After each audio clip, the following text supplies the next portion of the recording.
नमस्कार दोस्तों, मैं हरेंद्र गौतम आपके अपने YouTube चैनल परीक्षा 247 में आपका एक बार फिर से स्वागत करता हूं। जैसा कि हम यहां पर ज्योग्राफी पार्ट को कंटिन्यू कर रहे हैं, तो आपको पता होगा कि तो अब हम ज्योग्राफी पार्ट को एक क्वेश्चन सीरीज को लेके कंटिन्यू कर रहे हैं। तो हमें पता है कि जिस तरह से अभी एग्जाम दिल्ली पुलिस कांस्टेबल का एग्जाम पास में आ चुका है, जो 27 नवंबर को इसका एग्जाम कंडक्ट, तो ज्यादा समय नहीं रहा है। तो इस चीज को लेके हम लोग क्वेश्चन को लेकर एक कंसेप्ट बेसिस अप्रोच तैयार करके क्वेश्चन को कैसे टैकल करना है, तो इस चीज को, इस सीरीज को कंटिन्यू करेंगे। तो सीरीज में क्या होगा कि आपका क्वेश्चन का लेवल और प्लस आपका कंसेप्ट दोनों ही चीजें आपकी क्लियर हो जाएंगी। तो यहां पर क्या है कि हम जो कंसेप्ट बेसिस चीजें होंगी, मैं आपको उन चीजों को एक प्लेलिस्ट मैंने आप लोगों को डीप वीडियो बना चुका हूं, और आपका जो क्वेश्चन का किस लेवल के अकॉर्डिंग क्वेश्चन पूछे जाते हैं उसका क्वेश्चन लेवल लेके मैं आप लोगों को अलग लेके चल रहा हूं। तो स्टार्ट करते हैं आपकी एक और बेहतरीन क्वेश्चन सीरीज के साथ में, बेसिक क्वेश्चन सीरीज के साथ में स्टार्ट करते हैं। तो आज का पहला क्वेश्चन है कि जब दिन और रात की अवधि बराबर होती है, सूर्य की किरण सीधी पड़ती हैं, तो आपको ये कंसेप्ट, आपको बेहतरीन कंसेप्ट पता होगा कि आपको दिन और रात कब होते हैं। दिन और रात आपका 21 मार्च और 23 सितंबर को सूरज की किरणें भूमध्य रेखा पर जब लंबवत पड़ती हैं तो हमारे दिन और रात की अवधि बराबर होती है। तो यहां पर क्या क्वेश्चन ऑप्शन ए हो जाएगा का उत्तरी ध्रुव पर जब सूरज की किरणें लंबवत पड़ेंगी, तो यहां पर ये ऑप्शन गलत होगा। नेक्स्ट आपका भूमध्य रेखा पर, हाँ आपको पता है, मैंने ये चीज बताई थी आपको, जब भूमध्य रेखा पर 23 सितंबर इस तरह से ये आपकी भूमध्य रेखा है, तो 23 सितंबर को जैसे आपके यहां पर 23, 21 मार्च एंड इधर आपका 23 सितंबर, इन दोनों दिनों में सूरज की किरणें भूमध्य रेखा पर लंबवत पड़ती है, जिसके कारण क्या होता है कि दिन और रात की अवधि बराबर होती है। तो क्वेश्चन पहले का आंसर हो जाएगा यहां पर भूमध्य रेखा पर, ऑप्शन ए ठीक हो जाएगा यहां पर, ऑप्शन ए। नेक्स्ट क्वेश्चन हम चलते हैं। नेक्स्ट क्वेश्चन है आपका, मौसम परिवर्तन पृथ्वी की किस गति के कारण होता है? मौसम की परिवर्तन किस गति के कारण होता है? तो मौसम के यहां पर ऑप्शन दे रखा है, सूर्य के चारों ओर परिक्रमा करने पर मौसम की गति परिवर्तित होती है। हाँ ये बात ठीक है, ऑप्शन ए ठीक रहेगा। और दूसरा है आपका, दूरी पर पृथ्वी क्या है अपने अक्ष पर, एक्सिस पर कितना डिग्री आपका 23.5 डिग्री झुकी हुई है, जिसके कारण आपका मौसमी घटनाएं का परिवर्तन होता है। तो ऑप्शन यहां पर दोनों ही ठीक है। नेक्स्ट आगे चलते हैं हम, तो कौन सा ऑप्शन ठीक हो जाएगा यहां पर, ए और बी, यानी दोनों ही ऑप्शन ठीक हो जाएंगे। ठीक है, नेक्स्ट क्वेश्चन चलते हैं हम आगे इसी तरह से, यदि सूरज और पृथ्वी, बहुत इंपॉर्टेंट क्वेश्चन है इस टाइप के क्वेश्चन कंसेप्ट बेसिस, क्योंकि जब तक आपको इन चीजों का कंसेप्ट क्लियर नहीं होगा तब तक आप इन क्वेश्चन को टैकल नहीं कर सकते। तो इसके आधार पर अब क्वेश्चन का लेवल इसी आधार पर पूछा जाता है कि क्वेश्चन क्या कह रहा है, क्वेश्चन कह रहा है कि सूरज व पृथ्वी के बीच की दूरी 1/4 कम हो जाए, यानी आपकी इधर आपका सन है और इधर आपकी अर्थ है, ये सन है आपका, ये अर्थ है। अगर इन दोनों की डिस्टेंस, अगर दूरी कम हो जाती है, इन दोनों की डिस्टेंस दूरी कम हो जाती है, यानी कितनी कम हो जाती है, 1/4 कम हो जाती है, तो सबसे अधिक संभावना किसकी होगी?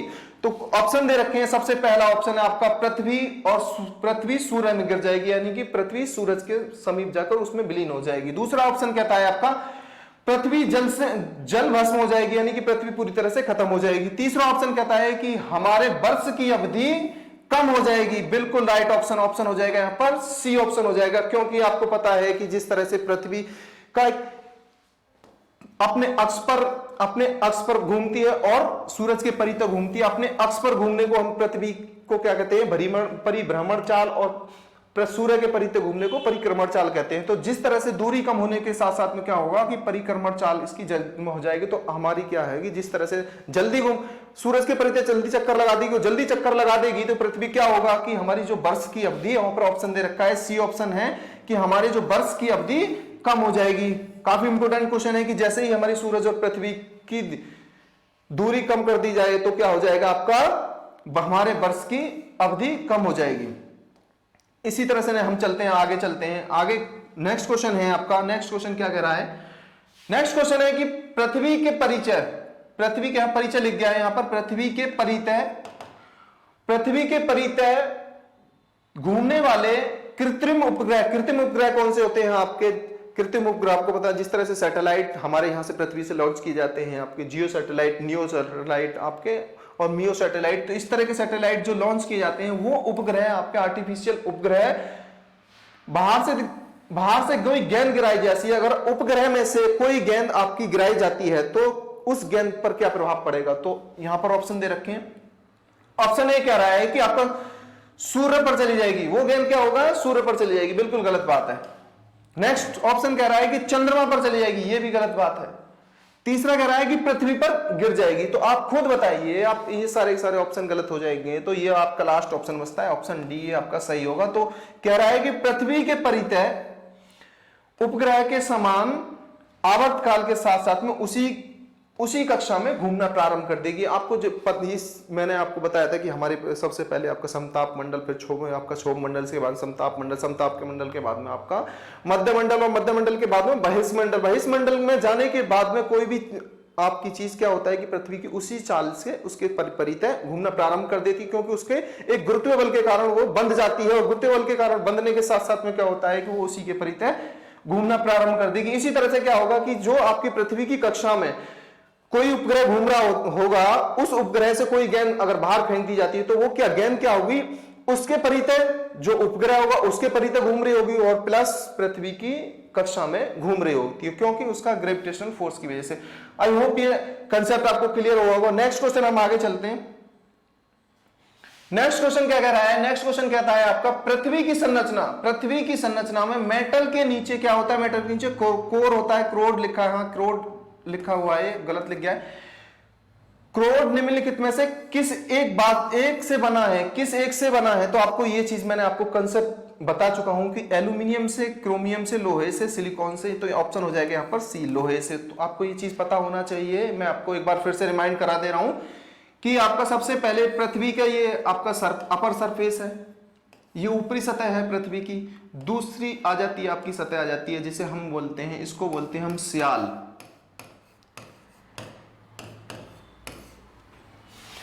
इसको बोलते हैं हम सीमा।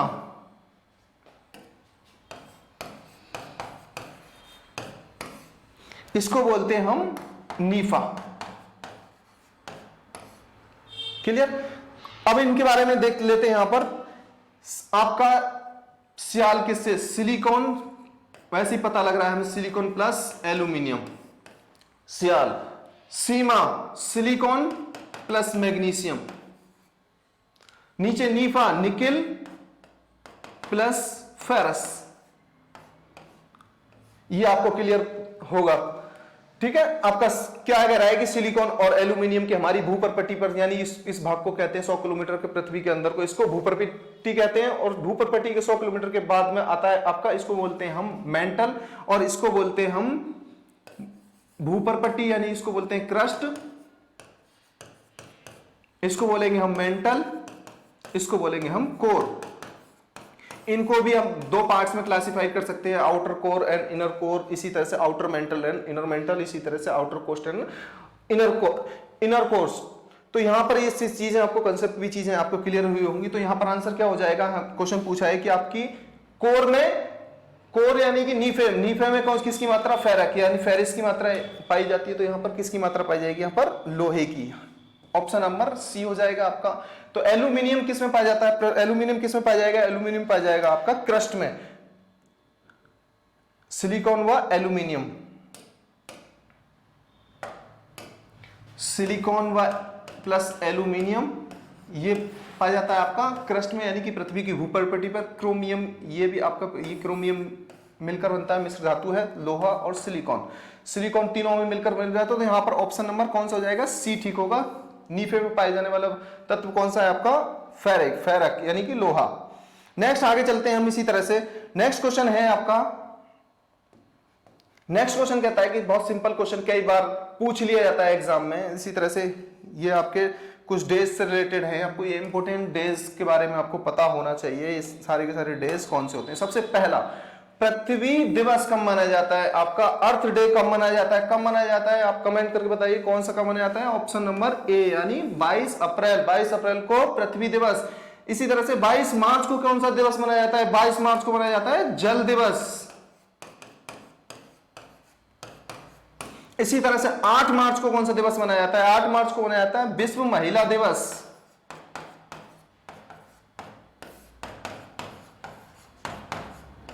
महिला दिवस। और इसी तरह से आपका 11 जुलाई को मनाया जाता है, तो 11 जुलाई को कौन सा विश्व जनसंख्या दिवस।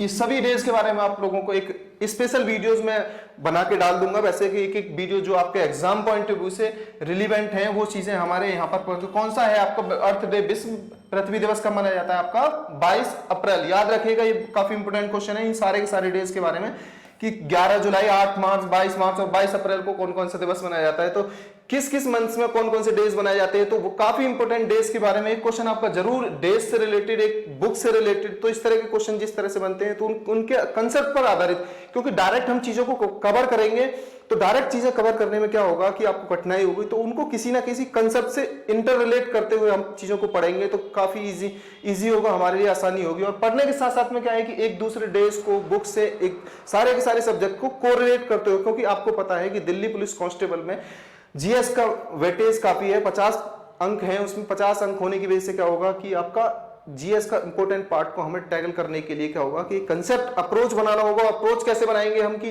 किस डेज को, आपको ज्योग्राफी पार्ट को हम किससे रिलेट करेंगे, आपके हिस्ट्रिकल पार्ट से, हिस्ट्री पार्ट्स को आपको इकोनॉमिक्स सभी चीजों को हम लेके चलेंगे, तभी हमारा एक ओवरऑल जीएस का कंसेप्ट बनेगा। तो हम आगे चलते हैं। क्वेश्चन नेक्स्ट क्वेश्चन है आपका क्वेश्चन नंबर यहां पर क्वेश्चन नंबर 7। क्वेश्चन नंबर 7 क्या कह रहा है कि पृथ्वी के अलावा एक ऐसा ग्रह जहां जीवन होने की संभावना पाई गई है, पृथ्वी के अलावा कोई ऐसा ग्रह है जहां पर जीवन होने की संभावना पाई गई है, तो वो कौन सा है, वो है आपका एक यूरोपा। यूरोपा क्या है, यूरोपा क्या है कि एक मंगल का उपग्रह है। मंगल का बेसिकली बृहस्पति का सबसे बड़ा उपग्रह, बृहस्पति का सबसे बड़ा उपग्रह कौन सा है आपका, गैनीमेड। तो ये किसका है, बृहस्पति ग्रह का यूरोपा एक उपग्रह जहां पर जीवन होने की संभावना है कि यहां पर ऑक्सीजन की परसेंटेज पाई गई, जिसकी वजह से ऑक्सीजन पर प्रतिशतता पाए जाने की वजह से क्या है कि यहां पर जीवन होने की संभावना है। तो यहां पर सबसे पर क्वेश्चन ये और क्वेश्चन बनता है कि सबसे हमारे सौरमंडल का सबसे बड़ा उपग्रह, सबसे बड़ा उपग्रह सौरमंडल का कौन सा है, आप बताइएगा। सौरमंडल का सबसे बड़ा उपग्रह आपका गैनीमेड। और इसी क्रम में पूछ लिया जाता है सबसे छोटा, सौरमंडल का सबसे छोटा कौन सा है, जो किसका उपग्रह है, वो है आपका चंद्रमा का डीमोस। चीजों को ऐसे याद डायरेक्ट आप रटोगे नहीं तो ठीक रहेगा, आप चीजों को कंसेप्ट बनाकर पढ़ोगे तो आज चीजों को समझने में आसानी होगी। नेक्स्ट इसी तरह से आगे क्रम में चलते हैं हम, नेक्स्ट क्वेश्चन चलते हैं। नेक्स्ट क्वेश्चन है आपका यहाँ पर क्वेश्चन नंबर 8। क्वेश्चन नंबर 8 क्या कह रहा है कि सूर्य की परिक्रमा के लिए निम्नलिखित में से कौन सा अधिकतम समय लेता है, कौन सा ग्रह सबसे अधिकतम समय लेता है, ये भी चीज आपको पता होना चाहिए। सबसे अधिकतम समय कौन सा लेता है, सबसे अधिकतम समय कौन लेता है, वो लेता है आपका बृहस्पति, क्योंकि ये हमारे सौरमंडल का सबसे बड़ा ग्रह है और जो चीज उसका द्रव्यमान में सबसे ज्यादा द्रव्यमान होने की वजह से क्या है कि वो सूर्य के परितः चक्कर लगाने में इतना ही अधिक समय लगता है। उसके बाद में जो समय लेता है वो आपका Arun, Uranus and Varun, then Neptune बोलेंगे इसे, शनि। तो इस क्रम में हम आगे देखेंगे तो इस तरह से ये सबसे ज्यादा, उसके बाद इसके बाद ये, इसके बाद में ये।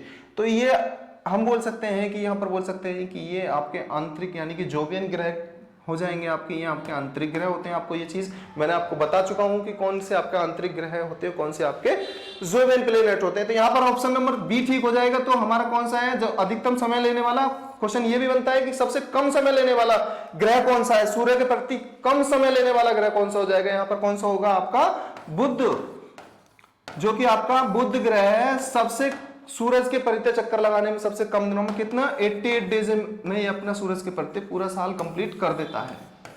आई होप ये क्लियर हुआ होगा आपको। तो यहां पर ऑप्शन कौन सा होगा, सबसे अधिक कौन सा ग्रह लेगा आपका बृहस्पति और सबसे कम बुध। नेक्स्ट क्वेश्चन चलते हैं हम आगे। नेक्स्ट क्वेश्चन क्या कह रहा है, कैसीनो मिशन। इस टाइप से क्वेश्चन आपके एग्जाम में बनेंगे। कैसीनो मिशन, कैसीनो मिशन किससे संबंधित है, कैसीनो मिशन किससे संबंधित है, कैसीनो मिशन है आपका शनि ग्रह से, यानी कि शनि से वलयाकार से संबंधित है। तो यहां पर किसी ना किसी, ये किस मिशन किसका है, ये है मिशन नासा का, अमेरिका की स्पेस एजेंसी है, ये अंतरिक्ष एजेंसी है, ठीक है, अमेरिका की स्पेस एजेंसी है, जिसने कि कुछ ग्रहों पर रिसर्च के लिए, खोज करने के लिए अपने अपने अलग अलग मिशनों को। तो यहां पर क्वेश्चन इस तरह बनता है, कैसीनो मिशन, कैसीनो मिशन किसका है आपका, किसका, शनि का। इसी तरह से बुध पर नासा का मिशन क्या है, उसको बोलेंगे मैसेंजर। याद रखिएगा, ये काफी इंपोर्टेंट क्वेश्चन पूछे जा सकते हैं आपसे, मैसेंजर। इसी तरह से नासा का बृहस्पति ग्रह पर भेजा गया मिशन कौन सा है, उसको बोलते हैं ज्यूइश मिशन। मंगल पर भेजा जाने वाला नासा का मिशन क्यूरोसिटी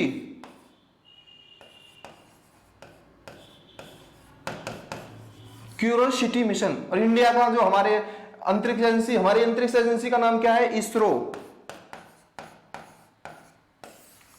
के बारे में क्वेश्चन पूछ लेता है। हमारे भारत की अंतरिक्ष एजेंसी, इसकी स्थापना 1969 में इसकी स्थापना हुई थी। स्थापना भी पूछ ले, इसका मुख्यालय कहां पर, इसके ये पूछ लिया जाता है, तो बंगलुरु में इसका मुख्यालय। तो इस तरह टाइप के क्वेश्चन बनते हैं। ये चीज हमें आपके फैक्ट, जो स्टैटिक जीके वाले क्वेश्चन है, उनको भी हम क्वेश्चन सीरीज में इंक्लूड करते हुए चलते रहेंगे। तो यहाँ पर क्वेश्चन का सही आंसर कौन सा हो जाएगा, सही आंसर होगा आपका यहाँ पर कैसीनो मिशन किससे संबंधित है, आपका कैसीनो मिशन शनि ग्रह से। तो एक बार मैं रिपीट कर देता हूं इस क्वेश्चन के, बुध ग्रह के लिए भेजा गया नासा का मिशन कौन सा है, बुध ग्रह के लिए उसका मिशन है आपका मैसेंजर। बृहस्पति ग्रह के भेजा गया मिशन क्या है, उसको बोलते हैं ज्यूइश। और इसी तरह से इसी क्रम में आपका मंगल ग्रह के लिए भेजा गया नासा का मिशन कौन सा है, मंगल ग्रह के लिए नासा का मिशन क्यूरोसिटी, पाथफाइंडर। नेक्स्ट इसी तरह से हमारे भारत का भी एक मंगलयान मिशन फर्स्ट, जो 2013 में आपने देखा होगा, 2013 में ये मूवी लॉन्च हुई थी। तो मंगलयान मिशन फर्स्ट, प्रथम भेजा गया था। इसी तरह से इसी क्रम में मंगलयान 2 भी हम लॉन्च करने वाले हैं। तो इसी तरह से आगे चलते हैं हम। नेक्स्ट क्वेश्चन कहता है कि क्वेश्चन 10 कहता है कि विश्व की सबसे पुरानी बलित पर्वत श्रृंखला कौन सी है, विश्व की सबसे पुरानी बलित पर्वत श्रृंखला कौन सी है। तो बलित पर्वत श्रृंखला कौन सी है, हमारी भारत की, वो है आपकी अरावली पर्वत श्रृंखला, जो क्या है कि आपका अपर्दन, यानी कि इरोजन होने के साथ में, किसी भी पर्वत का अपर्दन होने के साथ साथ में क्या होती है वो पर्वत, क्या होता है कि मैंने ये चीज भी आपको अपर्दन और अपक्षय बताया था कि कोई भी श्रृंखला क्या होता है कि धीरे धीरे समय के अनुसार डिकेड यानी कि अपक्षय होना स्टार्ट हो जाता है, और वो इरोजन होने के साथ साथ में वो क्या होती है कि उसका वो खत्म होती जाती है। तो सबसे पुरानी पर्वत श्रृंखला कौन सी है आपकी, भारत की, हमारी क्या है, अरावली पर्वत श्रृंखला। इसी तरह से ये क्वेश्चन बनता है कि आपका सबसे पहले यूराल पर्वत कहां का है, यूराल पर्वत है आपका रूस का क्या है कि हमारा जो एशिया महाद्वीप और आपका यूरोप महाद्वीप को अलग करता है, कौन सा, यूराल पर्वत। इसी तरह से रॉकी पर्वत है आपका उत्तरी अमेरिका का एक पर्वत है, इसको रॉकी पर्वत श्रृंखला बोलते हैं। इसी तरह से नेक्स्ट है आपका अपलेशियन पर्वत भी है आपका अमेरिका की पर्वत श्रृंखला है। तो यहां पर सबसे पुरानी पूछा गया है, क्वेश्चन भी पूछा गया है, अरावली पर्वत यानी विश्व की सबसे पुरानी पर्वत श्रृंखला कौन सी है आपकी, वो है आपकी अरावली पर्वत श्रृंखला। तो इसी क्रम में आगे चलते हैं हम, नेक्स्ट चलते हैं आगे। तो नेक्स्ट आगे अगला क्वेश्चन क्या कहता है, इस तरह के क्वेश्चन आपसे। अब इस क्वेश्चन का लेवल आप उम्मीद कर रहे होंगे कि डायरेक्ट आपका फैक्ट बेस्ड क्वेश्चन की आपको डायरेक्ट क्वेश्चन पूछ लिया जाएगा, लेकिन अब क्वेश्चन का लेवल क्या है कि कंसेप्ट बेसिस क्वेश्चन पूछा जाएगा। अगर इसलिए आपको किसी भी क्वेश्चन को टैकल करने के लिए जब तक आपको बेसिक समझ उसकी नहीं होगी तब तक आप उस क्वेश्चन को अटेम्प्ट नहीं कर सकते। तो क्वेश्चन आपको पहले, जिस तरह से एग्जाम का लेवल आपको भी पता है कि कंपटीशन का लेवल डे बाय डे किस तरह से इंक्रीज हो रहा है, तो स्टूडेंट्स की अच्छी एक प्रिपरेशन होने के साथ साथ में तो क्या होता क्या है कि हमें बेसिक समझ ना होने की वजह से हम क्वेश्चन को गलत आंसर टिक कर देते हैं। तो सही आंसर टिक करने के लिए आपको बेसिक कंसेप्ट यानी कि मूलभूत जानकारी होना जरूरी है। तो मूलभूत जानकारियों को कलेक्ट करते हुए हम क्वेश्चन को टैकल कैसे कर रहे हैं। तो यहां पर क्वेश्चन क्या कह रहा है, क्वेश्चन कह रहा है कि निम्नलिखित कथनों पर विचार कीजिए। इस टाइप से क्वेश्चन पूछा जाएगा आपसे। निम्नलिखित सबसे पहला कथन क्या कह रहा है, जिन पर्वतों पर हमेशा बर्फ जमी रहती है उन्हें हिमानी कहते हैं। बिल्कुल सही बात है, हिमानी कहेंगे जिन पर्वतों पर हमेशा बर्फ जमी रहती है उसे कहेंगे हिमानी। दूसरा कथन कहता है कि पर्वतों के एक रेखीय क्रम में व्यवस्थित होने की श्रृंखला, व्यवस्थित होने की पर्वत श्रृंखला, सॉरी यहां पर लिखा है टाइप नहीं हो पाया है, यहां पर उसे पर्वत श्रृंखला कहा जाता है। यह भी बात ठीक है, पर्वतों के एक रेखीय क्रम में व्यवस्थित होने को क्या कहते हैं, पर्वत श्रृंखला कहते हैं। तो यहां पर पूछ रहा है कि दोनों ही कथन आपके ठीक हो जाएंगे, तो कौन सा कथन हो जाएगा, और आंसर क्या हो जाएगा आपका, केवल एक, दो, यानी एक और तीन ऑप्शन, तीन तो है ही नहीं, यहां पर दो होगा, एक और दो। ठीक है, आंसर क्या होगा आपका, दोनों ही कथन सत्य हैं, यहां पर एक और दो दोनों ही कथन ठीक हो जाएंगे। नेक्स्ट क्वेश्चन चलते हैं हम आगे। अगला क्वेश्चन कहता है कि विश्व का सबसे ऊंचा पठार, विश्व का सबसे ऊंचा पठार कौन सा है आपका, कौन सा है आपका, तिब्बत का पठार। ये तिब्बत का पठार ये कहां है, इसको दूसरे नाम से भी जाना जाता है, इसको दूसरे नाम से क्या है, विश्व की छत, विश्व की छत से नाम से जाने जाने पठार, यानी कि विश्व का सबसे ऊंचा पठार कौन सा है आपका, तिब्बत का पठार। आगे चलते हैं कि फिर से एक और कथन वाला क्वेश्चन, कथन वाला क्वेश्चन क्या कह रहा है कि फिर से पढ़िएगा कथन। पहला कथन क्या कह रहा है, पहला कथन क्या कह रहा है आपसे कि पृथ्वी पर से चंद्रमा के पृष्ठ का केवल एक ही फलक यानी एक ही सरफेस दिखाई देता है।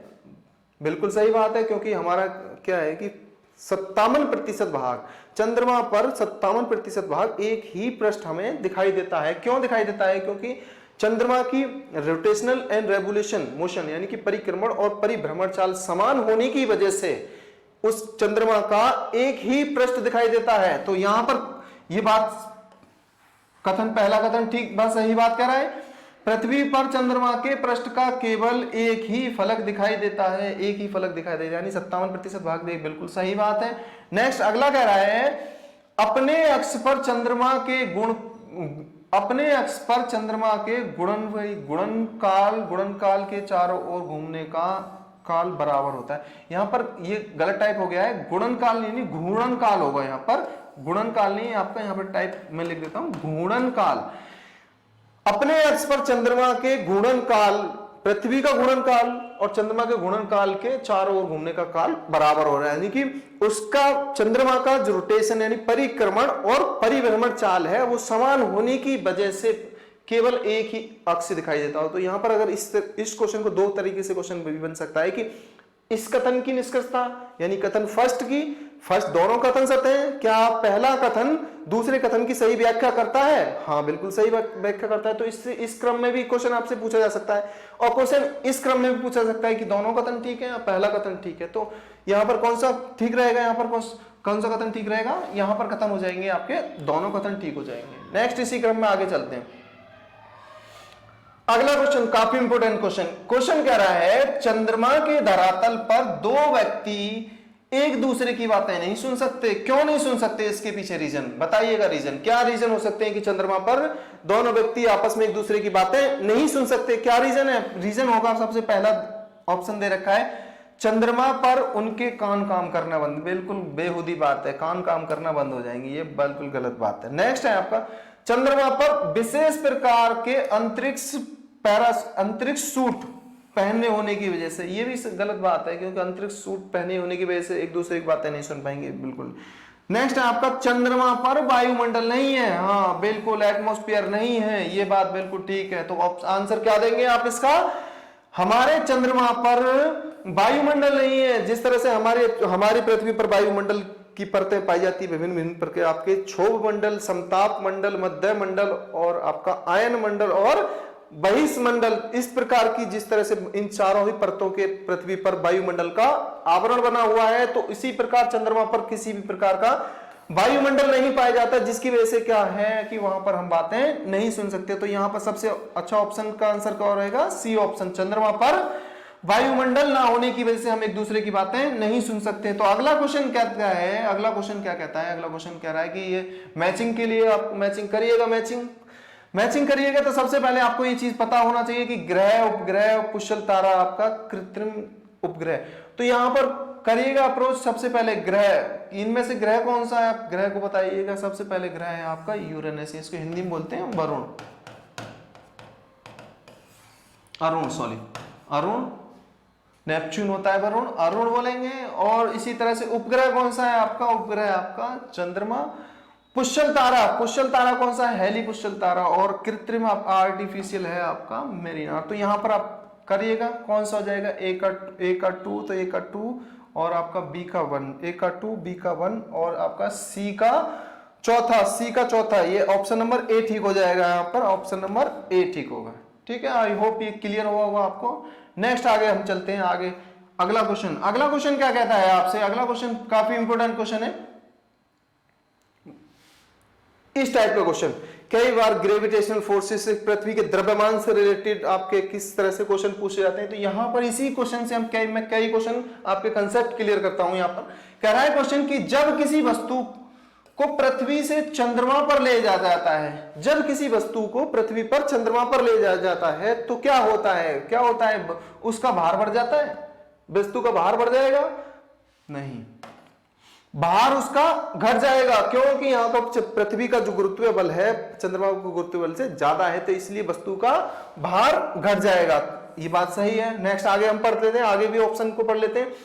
उसके भार में कोई परिवर्तन नहीं आएगा, नहीं, उसके भार में तो चेंजेस आएगा। क्योंकि यहां पर जो क्या है, किसी की वस्तु के वेट में आपको ये चीज भी पता होना चाहिए कि आपको भार और द्रव्यमान में अंतर क्या होता है, ये चीज भी आपको पता होना चाहिए। देखो मैं क्लियर कर देता हूं कि भार में क्या होता है कि आपका ग्रेविटेशनल फोर्स आपका इंक्लूड होता है, जबकि द्रव्यमान में उसका ग्रेविटेशनल फोर्स इंक्लूड नहीं होता। क्योंकि आप कोई भी चीज, मैं एग्जांपल के तौर पर लेके चलता हूं, मान लीजिए किसी चीज की डेंसिटी यानी घनत्व, किसी चीज का घनत्व से एक साइज में एक शेप है, एक लकड़ी का टुकड़ा है और एक उसी साइज का आपका लोहे का टुकड़ा है। मान लीजिए दोनों का आपका 1-1 किलो का है।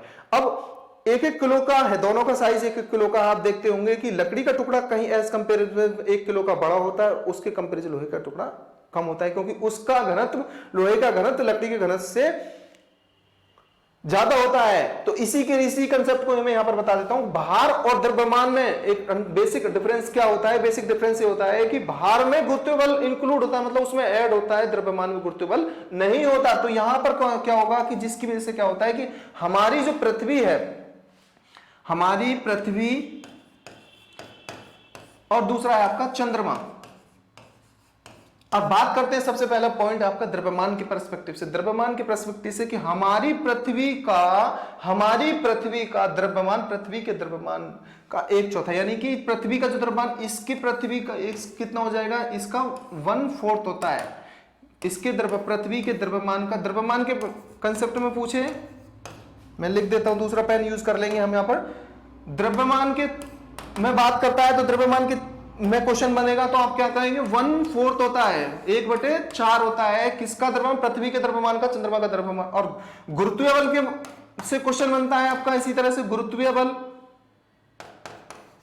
अगर क्वेश्चन बनता है कि पृथ्वी के गुरुत्वीय बल कितना होता है, तो पृथ्वी का गुरुत्वीय बल कितना होता है आपका 1/6, 1/6 हो जाएगा।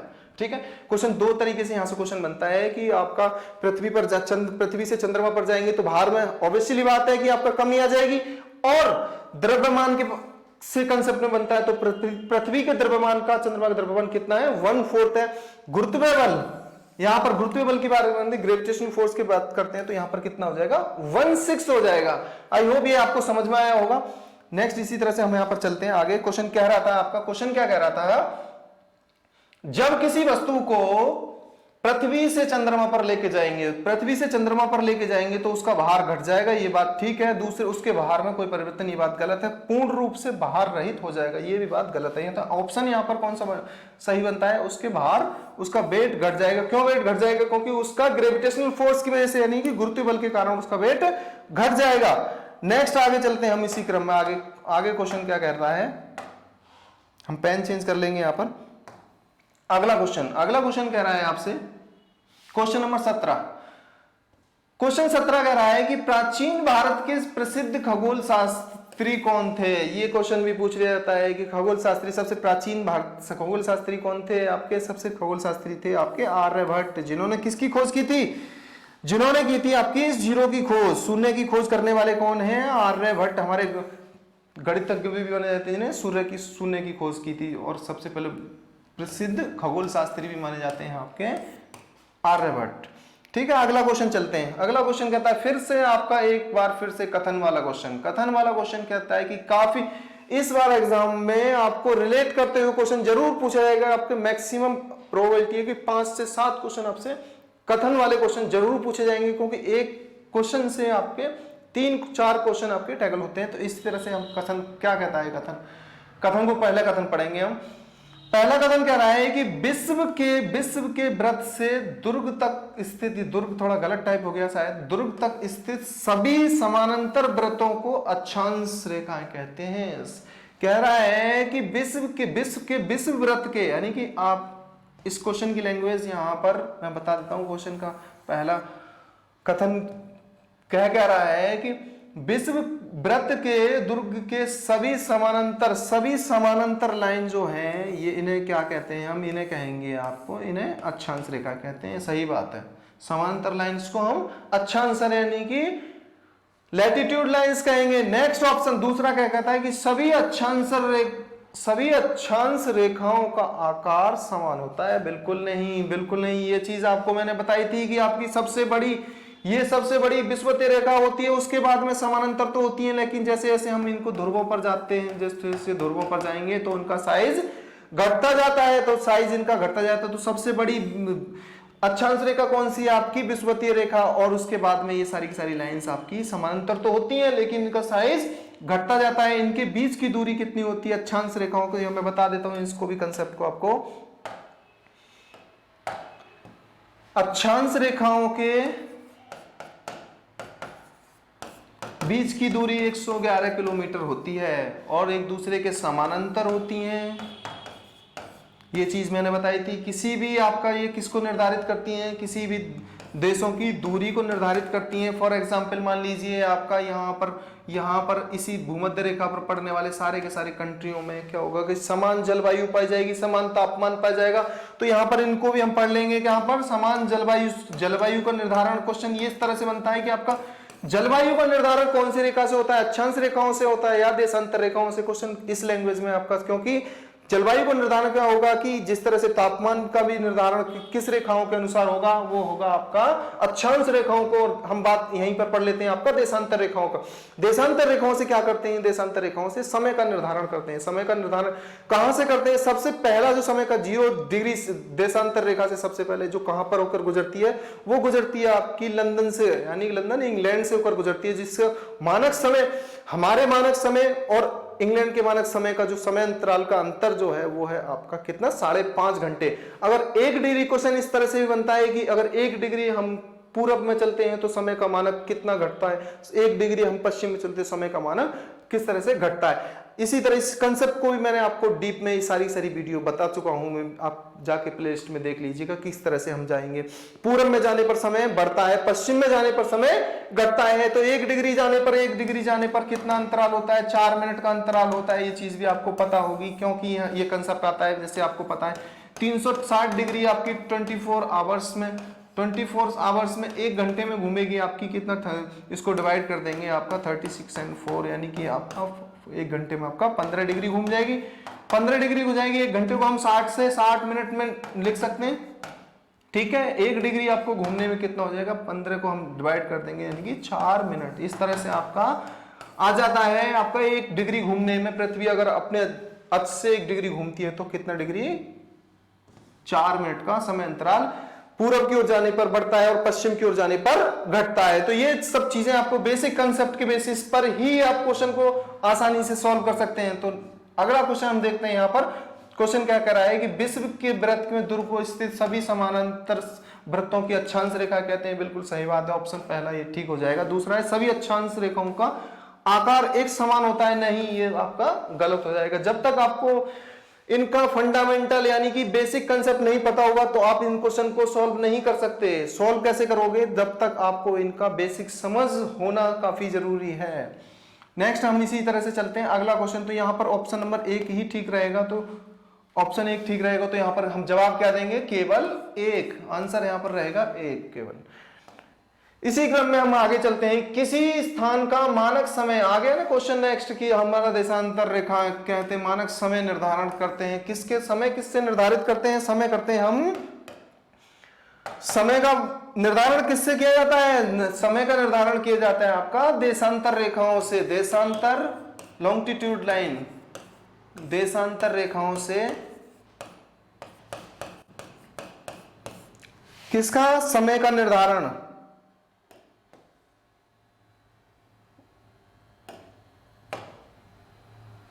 रफ कर लेते हैं यहां पर, ये समय का निर्धारण, समय का, टाइम का किससे? देशांतर रेखाओं का निर्धारण, समय का निर्धारण किससे करते हैं? हम करते हैं आपका नेक्स्ट क्वेश्चन कह रहा है, क्वेश्चन क्या कह रहा है आपका? क्वेश्चन कह रहा है, क्वेश्चन कहता है, हम इसको रफ कर लेते हैं जरा, क्वेश्चन की लैंग्वेज पढ़ेंगे।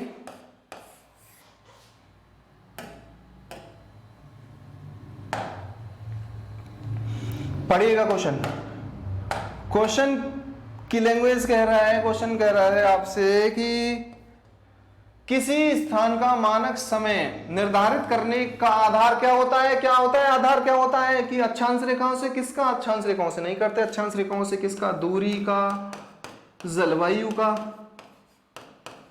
और आपका तापमान का, इन सब का निर्धारण किससे करते हैं हम? अक्षांश रेखाओं से। प्रधान यामोत्तर रेखा है, यानी कि prime maritime line, prime maritime प्रधान यामोत्तर रेखा जो कहां से गुजरती है? आपकी 0 डिग्री देशांतर रेखा, इसको कहते हैं हम 0 डिग्री देशांतर रेखा, देशांतर रेखा। यहीं से 0 डिग्री देशांतर रेखा से हमारा विश्व का समय का मानक, जो समय का मानक स्टैंडर्ड टाइम जो माना गया है, समय का मानक स्टैंडर्ड मानक, वो कहां से माना गया है? वो माना गया है आपका 0 डिग्री देशांतर रेखा, जिसे हम बोलते हैं प्रधान यामोत्तर रेखा। प्रधान यामोत्तर रेखा, अगर मैंने अभी बता दिया कि जैसे पूरब में चलेंगे तो समय बढ़ता है, पश्चिम में चलेंगे समय घटता है। अंतरराष्ट्रीय तिथि रेखा, अंतरराष्ट्रीय तिथि रेखा क्या होती है आपकी? 100 समान इसी के इसमें होती है 180 डिग्री देशांतर रेखा, 180 डिग्री देशांतर रेखा। क्या है कि आपका 180 डिग्री और 0 डिग्री रेखा बेसिकली है तो एक ही, बट क्या एक उसके जस्ट अपोजिट डायरेक्शन में होती है। ये कौन सी? इसको बोलते हैं हम अंतरराष्ट्रीय तिथि रेखा। इसी तरह से विषुवतीय रेखा, आपको पता है कि 0 डिग्री अक्षांश रेखा को हम विषुवतीय रेखा कहते हैं, विषुवतीय रेखा कहते हैं, क्योंकि यहाँ पर इस पर क्या है कि यहाँ पर तापमान और जलवायु को निर्धारण करता है। सबसे ज्यादा जो विश्व, हमारी पृथ्वी पर सबसे ज्यादा जो तापमान होता है वो क्या आता है? हमारे भूमध्य रेखा पर। भूमध्य रेखा पर सूरज की किरणें लंबवत पड़ती हैं, लंबवत पड़ने की वजह से यहाँ सर्वाधिक तापमान होता है। नेक्स्ट हम आगे चलते हैं, नेक्स्ट आगे चलेंगे तो नेक्स्ट अगला क्वेश्चन क्या कहता है? अगला क्वेश्चन आपसे कहता है, अगला क्वेश्चन कह रहा है, निम्नलिखित कथनों पर विचार कीजिए। फिर से कथन वाले क्वेश्चन, कथन वाला क्वेश्चन क्या कहता है कि प्रधान यामोत्तर तथा 180 डिग्री, प्रधान यामोत्तर से मतलब यहां पर 0 डिग्री देशांतर रेखा और 180 डिग्री देशांतर रेखा मिलकर, यहां पर गलत टाइप हो गया है, या मिलकर पृथ्वी को 2 समान भागों में, पूर्वी गोलार्ध और पश्चिमी गोलार्ध में विभक्त करते हैं। हाँ बिल्कुल सही बात है। ये आपका यहां से मैं डायग्राम बना के आपको दिखा देता हूं। ये आपका यहां से जाती है 0, ये अक्षांश रेखा होती है, ये अक्षांश रेखा, इसको हम 0 डिग्री अक्षांश रेखा, सॉरी देशांतर रेखा, यहां पर 0 डिग्री देशांतर रेखा, इसको बोलते हैं हम इंग्लिश में लॉन्गिट्यूडनल लाइन, लॉन्गिट्यूडनल लाइंस। इसके हमारी पृथ्वी के जस्ट अपोजिट में पीछे जाने के बाद में इसके पीछे ही होकर गुजरती है, जिस लाइन पर 0 इसके पीछे गुजरती है 180 डिग्री देशांतर रेखा, उस रेखा को क्या कहते हैं हम? अंतरराष्ट्रीय तिथि रेखा कहते हैं। अब हमें समय, अगर यहां से इस तरह से हमारे विश्व में, यहाँ पर मैप मैं दिखा देता आपको कि यहाँ पर हमारा लंदन की सिचुएशन पड़ती है, लंदन यानी कि लंदन यहाँ पर पड़ती है, तो इसकी वजह से यहाँ से हमारे इंडिया की लोकेशन लगभग यहाँ पड़ती है, जिसकी वजह से इन दोनों का जो टाइम डिफरेंस है वो आपका 5 and 30 यानी कि 5.5 घंटे हमारे समय का यहाँ पर है।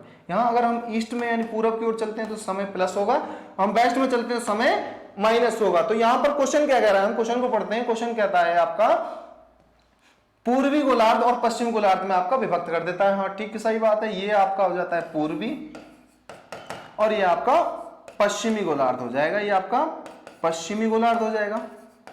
ठीक है, दोनों को लाइन को आपको विभक्त कर दिया। अगला कथन क्या कहता है, 180 डिग्री पूरब, 180 डिग्री यहां पर देख लीजिएगा, 180 डिग्री आप पूरब, 180 डिग्री आप पश्चिम, उत्तर पश्चिम या उत्तर एक ही रेखा पर स्थित है। ये भी बात सही है कि अगर हम 180 डिग्री अगर इधर चलते हैं पूरब की ओर, 180 डिग्री पश्चिम की ओर चलते हैं, तो ये दोनों क्या है, एक ही लाइन पर आकर मिलती हैं। तो वो कौन सी लाइन है, हम क्या कह सकते हैं आपको, 0 डिग्री देशांतर रेखा। तो यहां पर कौन सा, दोनों ही कथन आपके सही हो जाएंगे। पहला कथन कहता है कि प्रधान या उत्तर 0 डिग्री या 180 डिग्री अंतरराष्ट्रीय तिथि रेखा मिलकर पृथ्वी को 2 समान भागों में विभाजित करती है। नो डाउट्स, पूर्वी और पश्चिमी में डिवाइड कर दिया। ठीक है, दोनों को विभक्त कर दिया, सही बात है।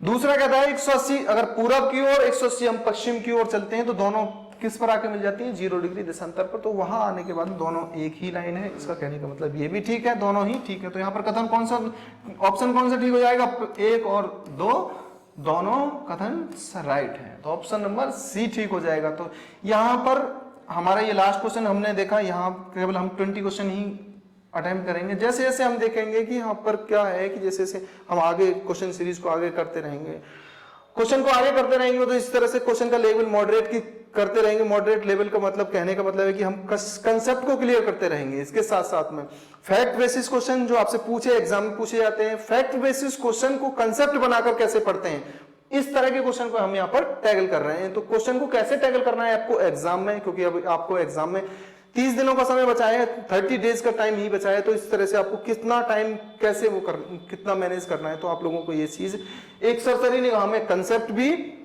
आपका कंसेप्ट भी क्लियर होगा। आपकी फैक्ट बेस्ड चीजें जो आपसे सीधी सीधी चीजें, क्वेश्चन बेस्ड चीजें पूछ ली जाती हैं, तो उन चीजों का एक रिवीजन सीरीज के टाइप में आप लोगों को ये चीज आपको क्लियर हो रही होगी। तो ये जानकारी में हम लोग आगे भी इसी तरह की सीरीज को कंटिन्यू करते रहेंगे। तो जब तक आपके एग्जाम कंप्लीट नहीं हो जाता तब तक इसी सीरीज को हम कंटिन्यू करता रहूंगा। तो आज के लिए हम अपनी सीरीज को यहीं पर खत्म करते हैं। So thank you for watching.